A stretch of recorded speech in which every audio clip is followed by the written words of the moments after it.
من پێدەدات بڕوە جژنی نەورۆز لێ پیرۆز بێ بە هیوای جژنێکی خۆش بۆ ئێوە و بۆ تەواوی گەلی کورد پێم بڵێ ئێستا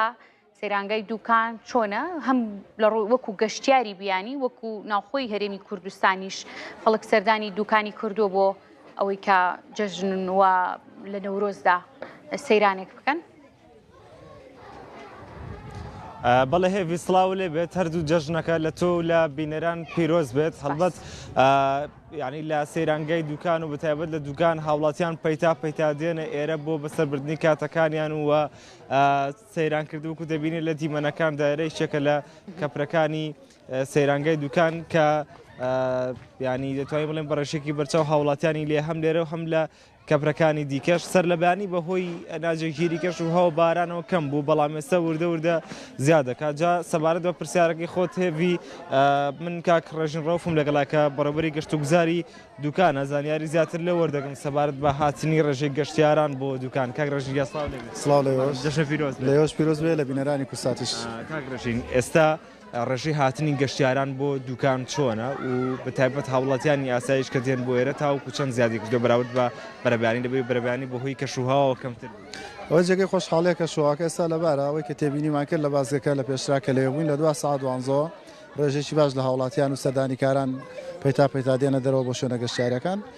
و ئەوەی کە هەیە جێگەی دڵخۆشیە ومێ دەکەین کە شوواکەش لەبار بێ بۆی گەشتیاران توان گەشتەکان بە ئاسوودەیی بەڕێکان لە دوکانە.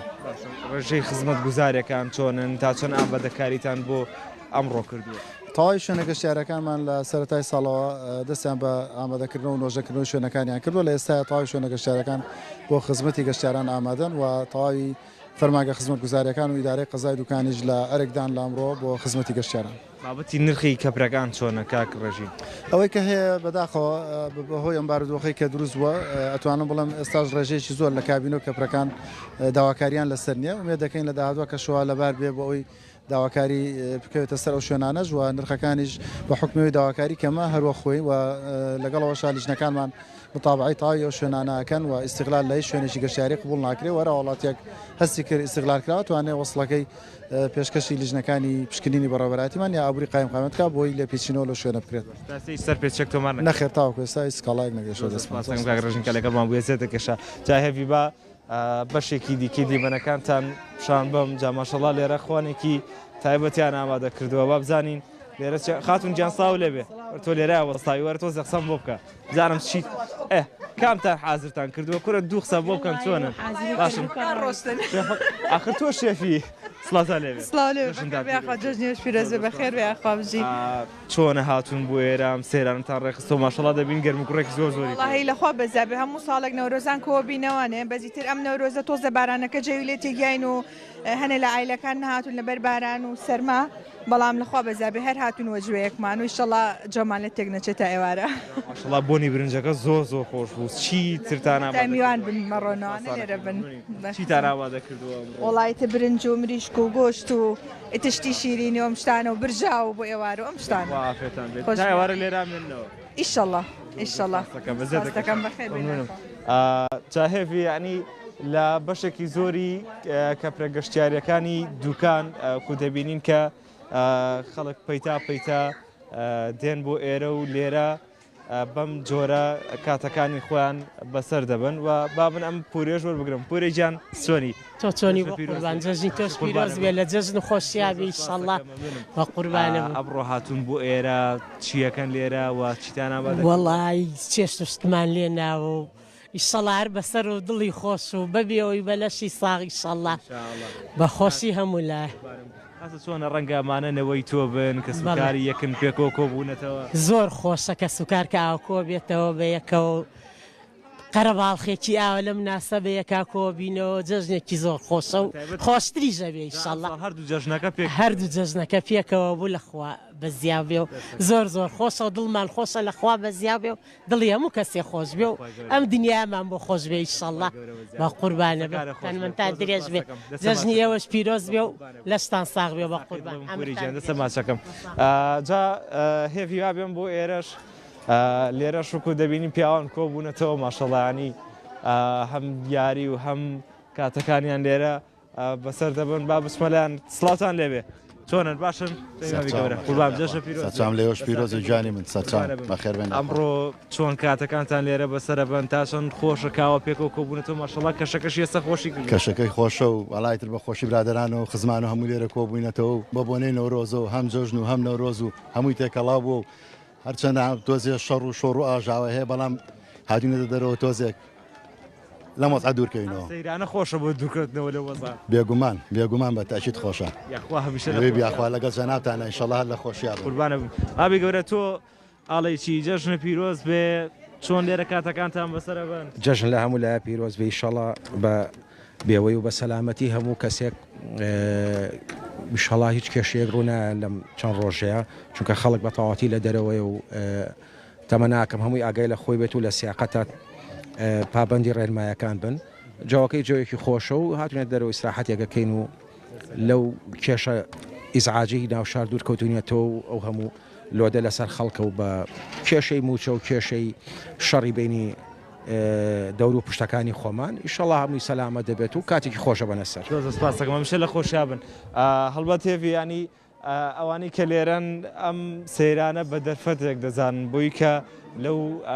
بارودۆخە نەهەمواری کە هەیە لە ناوچەکە دوورکەونەوە تاوەکو ئێوارەش بەردەوام ڕێژەی هاتنی خەڵک بۆ کە پرێگەشتیاریەکانی دوکان و سێرەنگاکانی دوکان زیاتر و زیاتر دەبێت. بڕوا تۆ پیرۆزبایی جەژنە لێکردن و باسی کاتەکانیان کرد کە لەگەڵیانە چۆن بەڕێیەکەن لە سەیرانگەکە بەڵام خەمی بارانبارینیان نییە چونکە هێشتا کەشەوە جێگیر نییە لەمڕۆیە. وڵایی هێفی ماشەڵڵا ئەمە دەکاریان بۆ کردووە ینی خێمۆشتیان دانا و جا لە ژێر کەپریشان ئەگەر بارانش بووبارێ ڕەنگە زۆر کاریگەریان لەسەر دروست نەکات لەبەرەوەی ئەم کەپرانەیانی کێشەگرتیان بۆ دروست ناکە ینی دایانەوێت سەر ئەوەی کە ئەگەر بارانیش بێت هەر بێن بۆ ئێرە و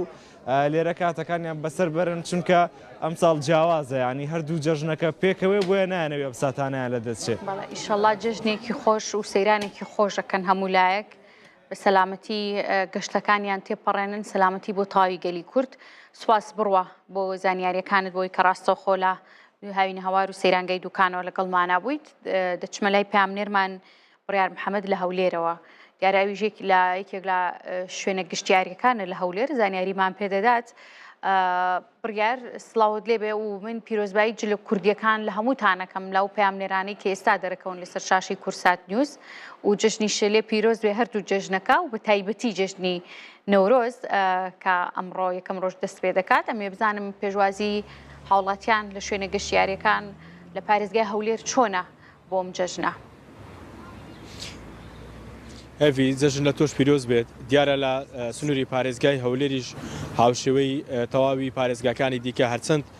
کەش و هەوا لە بەیانیەوە ناجێگیرە ناوە باران دەبێت و دواتر ڕۆژ دێتە دەرەوە بەڵام هاتنی خەڵک بۆ ناوچە گەشتیاریەکان بەردەوامی هەیە وەکو ئێستاش لە دیمەنەکانە دەیبینن ئێستا ئەمە یەکێکە لە ناوچە گەشتیاریەکان لە سنووری پارێزگای هەولێر وەکو دەبینن ینی لەگەڵ ئەوەی کە ڕەشەبایە چیش هەیە بەڵام هاتنی گەشتیاران و خەڵک بۆ ناوچە گەشتیاریەکان بەردەوامی هەیە ناوە خەڵک دێتە ئێرە من هەوڵەدەم لێرە چەند خێزانی وەربگرم بۆی قسەیان لەگەڵ بکەم گفتوگویان لەگەڵ بکەم بۆی زانم قسەی ئەوان چیەوە پەیامی ئەوان چیە چکە خۆتەزانی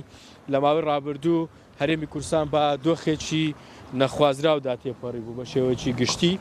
و بە بەردەوامی هێرشی درۆنی هەبوو بۆ سەر پارێزگاکانی هەرێمی کوردستان و ینی دۆخەکە تا ئاسێکی زۆر ناخۆش بوو نالەبار بوو خەڵک ترس و دڵە ڕاوکەیەکی زۆری لەلا بوو هەوڵە دەم لەگەڵەوە خێزانە قسە بکەم بچمە لایەن و بۆی پەیامی ئەوان بە بۆنەی جەژنی نەورۆز و هەم جەژنی ڕەمەزانیش کە ئەمڕۆ دووەم ڕۆژی جەژنەکەیە قسەیان لەگەڵ بکەم گفتوگویان لەگەڵ بکەم سلااوتان لێبی جەژنیشتان پیرۆزبی پەیامی ئێوە چییە بە بۆنەی جەژنی نەورۆز سەرقالە تو دەست پێدە مشکلە سەرسەرای سەرچاوی من سپاسیا هەچوار پارچە کوردستانێت دکەم نەورۆز ئەوان پیرۆز دکەم ئینشاءالله و ئینشاءالله ڕۆژاواجی وەچی ئێرە ببێ استقراری چێ بێ و ئەم بچە نەورۆزی باقیش پیرۆز بکەن انشاءالله. حەز دەکەم بگەڕێنەوە ڕۆژاوا لەوێ نەورۆز بکەن. والله هەگەر چێ بێ استقراری بێ بە چێرا بێ خۆشە والله ئەگەر بچنەوە دەرەجی نەورۆزی پیرۆز بکەن خۆشە. زۆر باش. سەرسەلامە سەرچاوێ. تۆ پەیامت چییە؟ تۆ قسەت چییە؟ ئەمە دەستپێکە ئەمە دەبێژن جەژنەوە تەباهی وڵاتەمەی کورد پیرۆز بێ لە هەر چوار پارچەی کوردستانی و ئەم هێوی دەکەن ڕووجاواژی وەک چێرا ببێ بزیڤرنە ناو باژارێ خۆ هەر ئەوژی وڵاتیمەیە ئەمە لێرە دژین بەڵام ئەمە هێوی ئەمە جەنابی سەرۆکێکی لەوێژی تەواوی پیرۆز ببێ ئامانەتی چێ بێ استقلالی چێ بێ و لێرەش دەبێژن جەژنەوە سەرۆک مەسعود بارزانی پیرۆز بێ دەست خۆش بێ. باشە ئەگەر پێم بڵێ بە شێوەیەکی گشتی بارودۆخەکە ئێستا چۆنە لێرە؟ لێرە وەڵی خۆش یە خۆشتر نییە دەست خۆش یە خۆشتر نییە دەست خۆش. تۆ چی دەڵێ قسەی تۆ چییە؟ پەیامی ئێوە چییە؟ قسەکەم دەرێم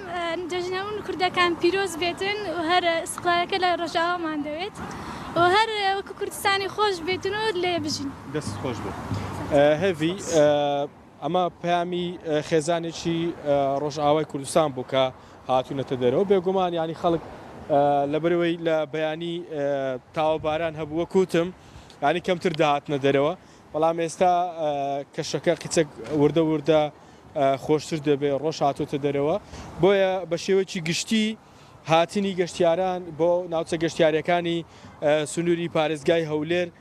جیاوازتر بووە و بێگومان بە گوێرەی پێشبینەکانی کەشناسی و بۆ مەلەزەزانی هەرێمی کوردستان لە ساعاتەکانی دوانی ئەوڕۆ بە تایبەتی لە دوای ساعات 3 بۆ ساعت 5 ئێوارە شەپۆلێکی بارانباری ناوچەکانی هەرێمی کوردستان دەگرێتەوە بە تایبەتی سنووری پارێزگای هەولێر دەگرێتەوە بەو هیوای هەموو لایەک ئەمڕۆ گەشتێکی خۆش بکەن و دوور بن لە هەر ڕووداوێکی نەخوازرا و کە ماوەیەکە لە هەرێمی کوردستان ئەو ڕووداوە ناخۆشانە باڵی بەسەر هەرێمی کوردستاندا کێشاوە بەڵام هیوادارین هەمومان بە سەلامەتی ئەمڕۆ تێپەڕێنین و دووربین لە هەموو کێشە و گرفتێک و ناڕەحەتیەکە بە تایبەتی لە کاتەکانی ئێوارە کاتێکە گەشتیاران دەگەڕێنەوە زۆر جار بەهۆی قەرەباڵغی و زەنجاڵیەوە ڕووداوی نەخوازرا و ڕوودەدا. بەڵێ بڕیار سپاس بۆ زانیاریەکانی ئینشاءڵڵا گەلی کورتووە ئەو گەشتیارانیشی کە لەو شوێنە گەشتیاریان پارێزراوە بن بە سەلامەتی هەموو لایەک ئینشاءڵڵا دەگەڕێنەوە ناو ماڵەکانیان لە دوای ئەو گەشتەی کە ئەنجامی دەدەن. دووبارە سپاس بۆ زانیاریەکانە. دەچمە لای پامنێرمان دنیا ماجید لە سلێمانی و لە قەرەداخەوە لە یەکێکە لە سەیرانگا خۆش و جوان و دڵگیرەکان لە پارێزگای سلێمانی. دنیا جەژنی پیرۆز بێت خۆت کردو بە گوڵاڵە سوورێن بەهارە جلەکانیش لێ پیرۆز بێ بە هیوای جژنێکی خۆش بۆ تۆ بە تەواوی گەلی کورد زانیاریەکانمان پێ بە لە قەراغ پێشوازیکردنی خەڵک بۆ جەژن چییە بۆ جژنی دیارببوونی بەهار و جژنی نۆرۆز و خەڵکە چنە ناو شوێنە گەشتیاریەکان و گەشتیاری لێ قەراغ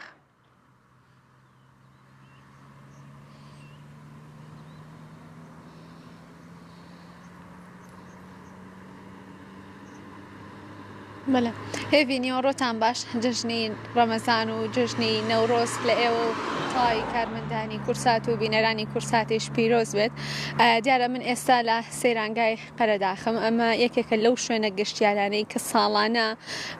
بەشێکی زۆری هاوڵاتیان هەم لە ناوخۆی هەرێمی کوردستان هەم دەرەوەی هەرێمی کوردستان سەردانی ئەم شوێنە دەکەن وە کاتی خۆیانی تێدا بەسەر دەبن بە تایبەت لە 21 مانگی سێدا لە یەکەم ڕۆژی نەورۆزدا ئەم سەیرانگایە ساڵانی ڕابردوو جمەی دەهات. بەڵام ئەم ساڵ هاوشێوەی بەشێکی زۆر لە سەیرانگاکانی تر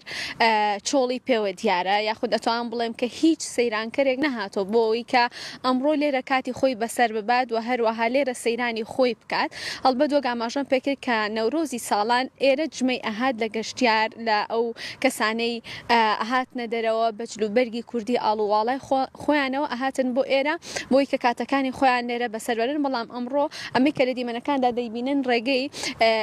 باخانە گوندی باخان لێرە ئەم شوێنە بەشێکی زۆر لە هاوڵاتیان دێنە ئێرە بۆی کاتی خۆیان بەسەربەرن. بەڵام لە ئێستادا هیچ گەشتیارێک هیچ کەسێک نەهاتۆ بۆ ئێرە بۆی کە سەیرانی خۆیان بکە. هەڵبەت ئەمە چەند هۆکارێکی هەیە هەتاوێکی کەم هەیە بەڵام بەشەیەکی گشتی کەشەکەی ساردا و لای کاتەکانی ئێوارەوە بارانبارینی چڕ دەست پێ ئەکات ئەمەش بووتە هۆکارێک بۆی کە هاوڵاتیان نەتوانن ئەمساڵ هاوشێوەی ساڵانی ڕابردوو بتوانن بێنە دەرەوە و کاتی خۆیان لێرە بەسەر بەرن هەر لە 24 کاتژمێری ڕابردوودا لە سنووری قەرەدا 84 ملیم بارانباریەوە تاوەکو ئێستاش ئاماژەم پێکە کە بارانبارینەکە بەردەوامی هەیە و ئەم هۆشداری کەش و هەوایەش لە ڕۆژانی جژنی ڕەمەزان و جژنی نەورۆزیشدا بەردەوام بە هاوڵاتیان درابوو و ئەمەش کاریگەری کردوتە سەرەوەی کە هاوڵاتیان لە ماڵەکانی خۆیاندا بمێننەوە و سەردانی ئەم شوێنە گەشتیاریە نەکەن. بەڵێ دنیا ماجید پامنێری کورسات نیوز لە قەرداخەوە سپاس بۆ زانیاریەکانت دچینە لای پامنێرمان هەوار عەلی لە دهۆک جژنێ لێ پیرۆز بێ و جلە کوردیەکانتان لێ پیرۆز بێ و کو لە دەستپێک وتم هەرێکێکتان کاو جلە کوردیانتان لەبەر کردووە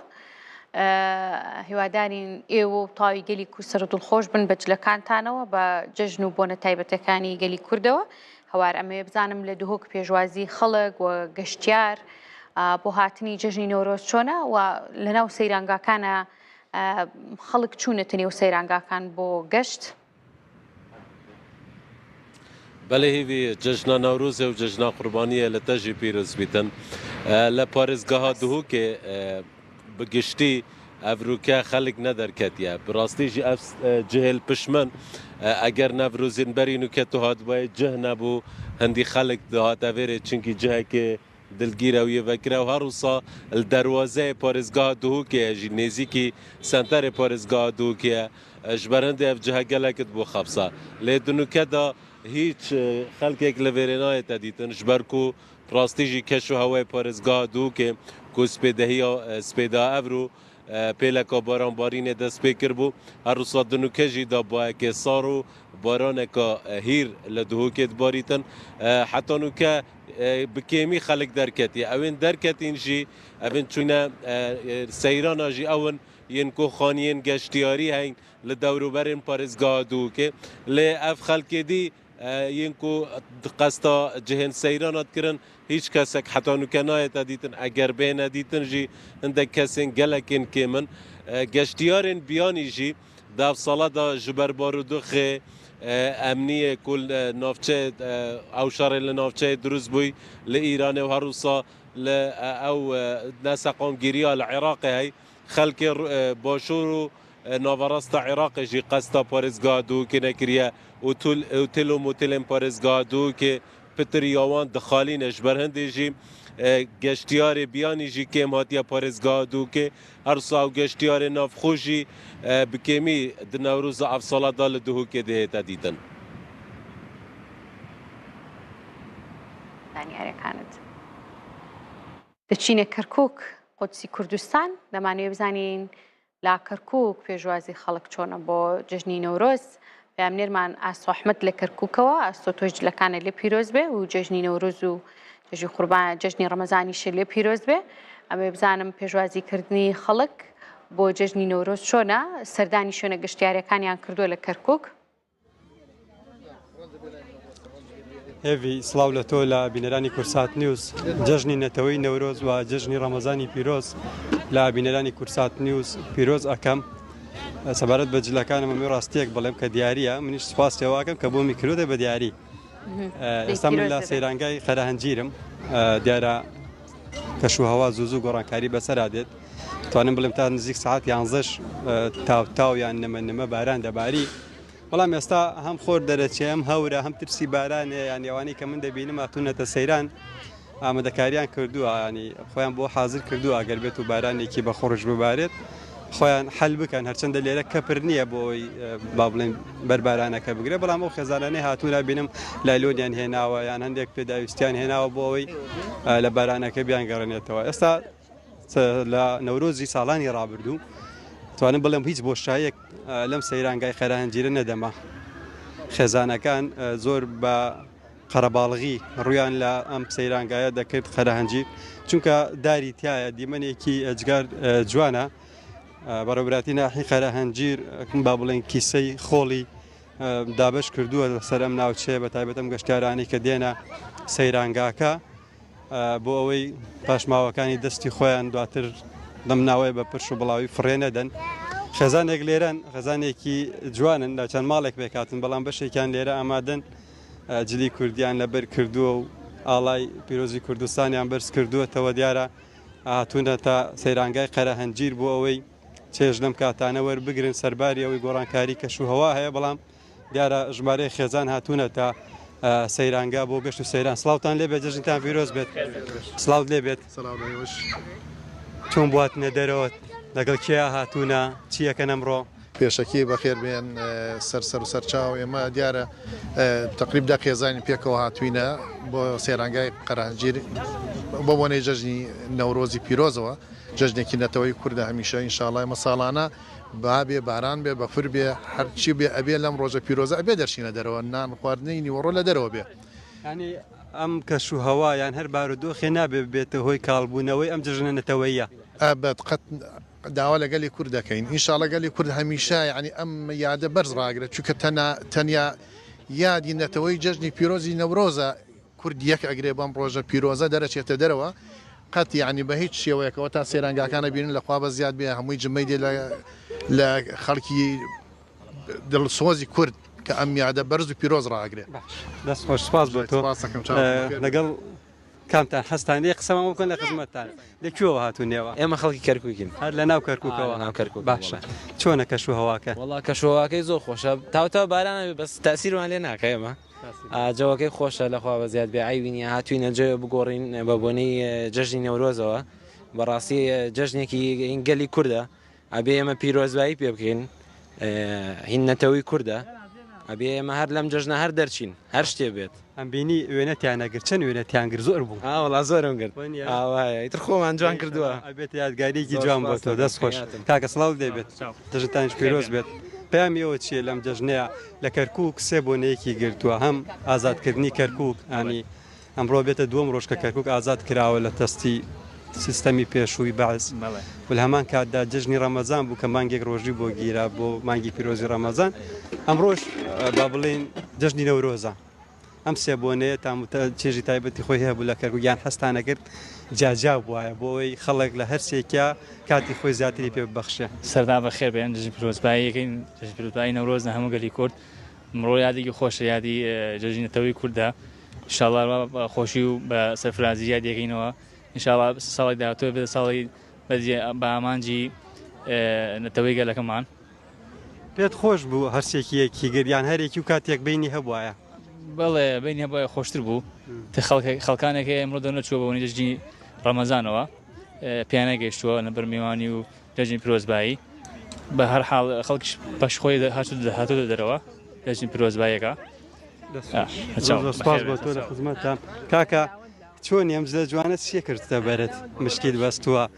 فەرموو سێکمان بۆ بکاتێ چی بڵێن وەڵی شعرێکم هەیە لەسەر جژنی نەورۆز ئەڵێ سەرەتا بە خێراتنی بەهاری کورد دەکەم لە چاپمەندی چاپخانەی کوردی لە ساڵی 1920 ئەڵێت نەورۆز هات بۆ هەمووان بۆ منداڵ و گەنج و پیر و ژیان ئەڵێ ڕابردوو لە پشتەوەما ئێستا ژیان دەڵێ هێشتا ماوە ئاڵا لەسەر ئاڵاکان لەسەر شاخ دەڵێتەوە دەنگی خاک داوا یەکبوون دەکا نەورۆز نەفەسی نوێی نەتەوەیە یادەکەی خۆر و ئاگر و دڵی پاکە ئەمە خۆت نووسیت بەڵێ دەستەکانت خۆش بێ زۆر سپاس